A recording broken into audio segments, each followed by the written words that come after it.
notre frère,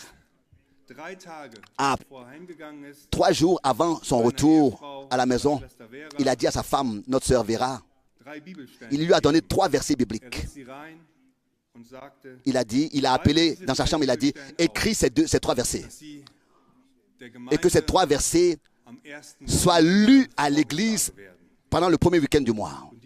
Et ces 3 versets bibliques, je voudrais maintenant les lire avec vous avant que nous continuions. Le premier est dans Apocalypse chapitre 1. Apocalypse chapitre 1.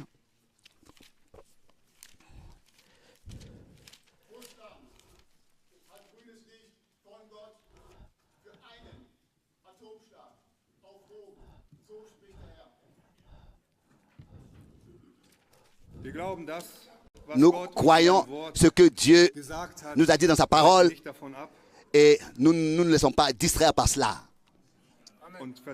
Et nous faisons confiance à la révélation de sa parole.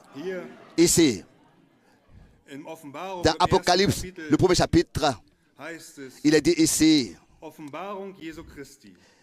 révélation de Jésus-Christ, que Dieu lui a donné pour faire connaître à ses serviteurs les choses qui doivent arriver bientôt. Et il l'a fait connaître par des signes à son serviteur Jean par l'envoi de son ange. Et celui-ci rend désormais témoignage à la parole de Dieu et au témoignage de Jésus-Christ, à tout ce qu'il a vu. Béni celui qui lit et ceux qui entendent les paroles de la prophétie et qui gardent les choses qui y sont écrites. Car le temps de l'accomplissement est proche. Cette parole, oui, cette parole, notre frère, lors de sa dernière émission internationale, le premier week-end d'avril, il a laissé lire aussi. Il disait, le Seigneur, moi aussi, m'a appelé à voix audible comme son serviteur. Et tel que Jean, son serviteur, ce qui a été révélé à Jean sur l'île de Patmos a été révélé pour que cela soit montré à tous ses serviteurs. Et comme le Seigneur s'est adressé à moi en tant que son serviteur, c'est peut-être raison que ce qu'il a révélé à Jean sur l'île de Patmos m'a été aussi révélé. Ici, dans le premier chapitre, et au chapitre 19, le deuxième verset que le frère a donné à sa femme, pour nous c'est dans Apocalypse 19, verset 5 jusqu'à verset 10. Apocalypse chapitre 19, les versets 5 à 10. Et une voix sortit du trône, disant, louez notre Dieu, vous tous ses serviteurs, vous qui le craignez, petits et grands. Et j'entendis comme une voix d'une foule nombreuse, comme un bruit de grosses eaux et comme un bruit de fort tonnerre, disant, Alléluia, car le Seigneur notre Dieu, Tout-Puissant, est entré dans son règne. Verset 7. Réjouissons-nous et soyons dans l'allégresse et donnons-lui la gloire.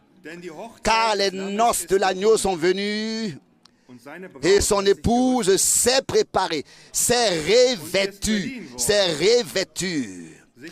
Et il lui a été donné de se revêtir d'un fin lin éclatant pur, car le fin lin, ce sont les œuvres justes des saints.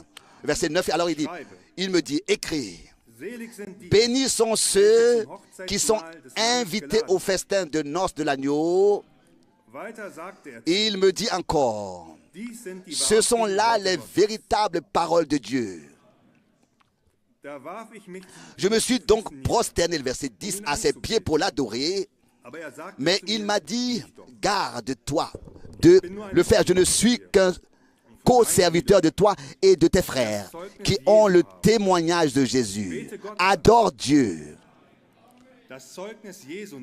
En effet, le témoignage de Jésus, c'est l'esprit de prophétie. Amen. Et c'est ce que nous avons reçu par la grâce de Dieu, pas le témoignage d'un homme. mais la certitude que nous serons au festin des noces de l'agneau et que nous avons trouvé grâce d'avoir été conviés. Encore la troisième parole que le frère a laissée, il s'agit aussi du témoignage. Dans 1 Jean chapitre 5, versets 7 à 12. 1 Jean chapitre 5, versets 7 à 12. Il y en a 3 en effet. 1 Jean chapitre 5, verset 7 à 8. Il y en a 3 en effet qui rendent témoignage. L'esprit, l'eau et le sang. Et ces 3 sont unis. Si nous acceptons le témoignage des hommes, le témoignage de Dieu a plus de puissance. Car le témoignage de Dieu consiste en ce qu'il a rendu témoignage à son Fils. Celui qui croit au Fils de Dieu a ce témoignage en lui-même. Celui qui ne croit pas Dieu l'a fait menteur, puisqu'il n'a pas cru au témoignage que Dieu a rendu à son Fils. Dans Hébreux, au chapitre 11, il est dit que la foi est une conviction, une assurance des choses qu'on espère, qu'on ne voit pas. Et ensuite, tous les pères, les anciens, qui sont décrits dans ce chapitre 11 d'Hébreux, la Bible dit qu'ils ont tous obtenu témoignage à cause de leur foi. Tout ce